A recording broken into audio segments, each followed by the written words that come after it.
Yes, and start. May I say a word here about the population of India? A great deal has been said and written about our tremendous population and how it overwhelms us and how we cannot solve any problem till the Indian population is checked or decimated. Well, I have no desire for the population of India to go on increasing. I am all in favor of the population being checked, but I think there is a great misapprehension when so much stress is laid on this aspect. I entirely disagree with that. I think India is an underpopulated country, and I say this not because I want it to be much more populated. It is underpopulated because I want it to be much more populated. It is underpopulated because large tracts of India are still unpopulated. It is true that if you go to the Gangetic Plain, it is thickly populated. Parts of India are thickly populated, but many parts are not populated at all.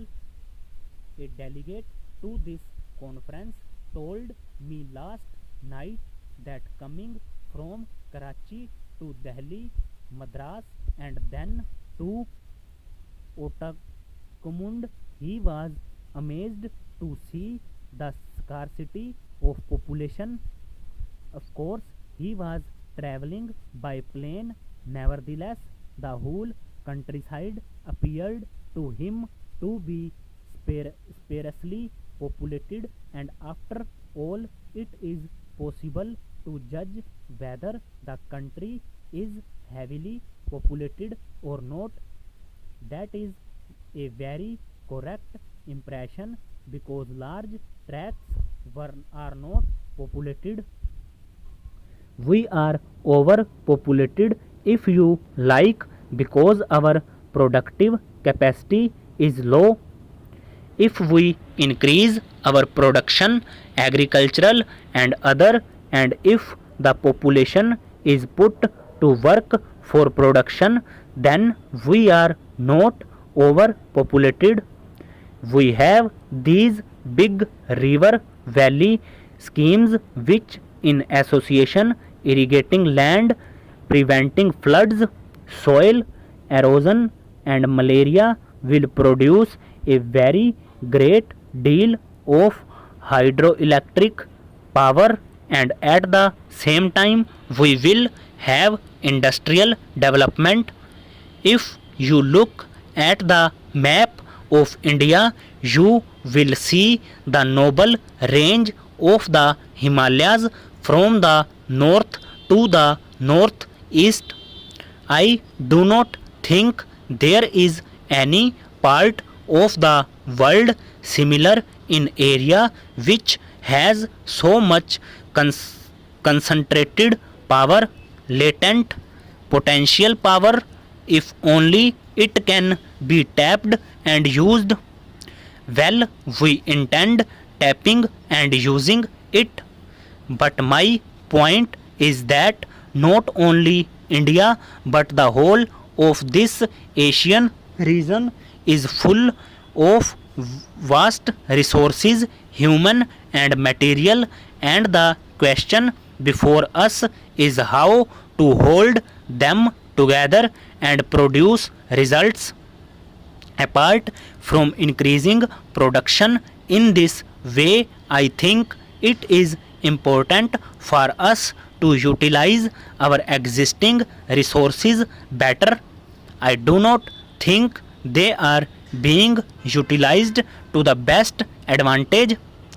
We can get more out of what we have than we have been doing that involves in India as in the rest of Asia many problems, the economic system, the relation of capital and labor, and the satisfaction of labor.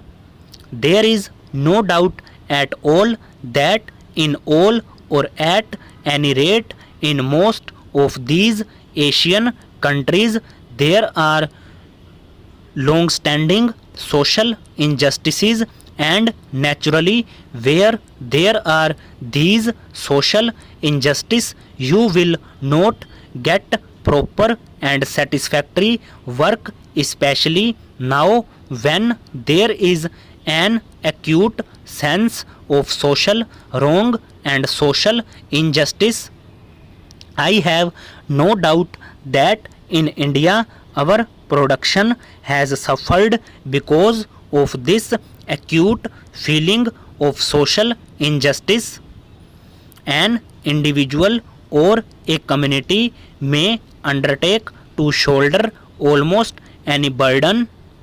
We have seen during the last war how nations put up with the most enormous burdens in the shape of suffering and sacrifice, but always when there is a sense of sharing the burden inequitably, the burden being greater on some than on others, the sense of injustice become greater, and you do not have that harmonious working and cooperation which is quite essential today more so than in the past.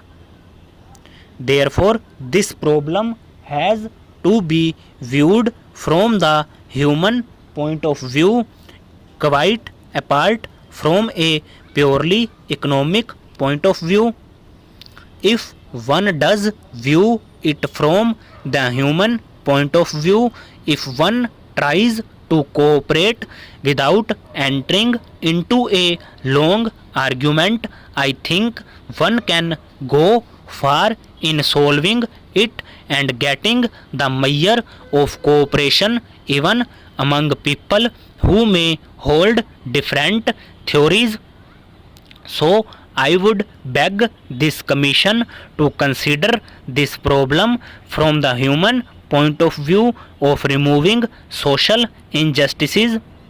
The commission, of course, is not going to dictate to each individual country about its economic structure, but any advice from the commission will no doubt go a long way, and most countries will probably follow it in the largest measure they can. Now, to repeat what I have said, I hope this commission will bear in mind the fact that we are dealing with hundreds of millions of human beings and not abstract countries and abstract groups.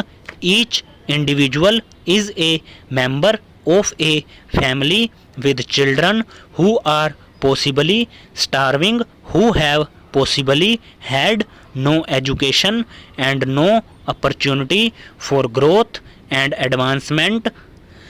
I mentioned right at the beginning certain parts of Asia which have not completely solved their political problems. Stop.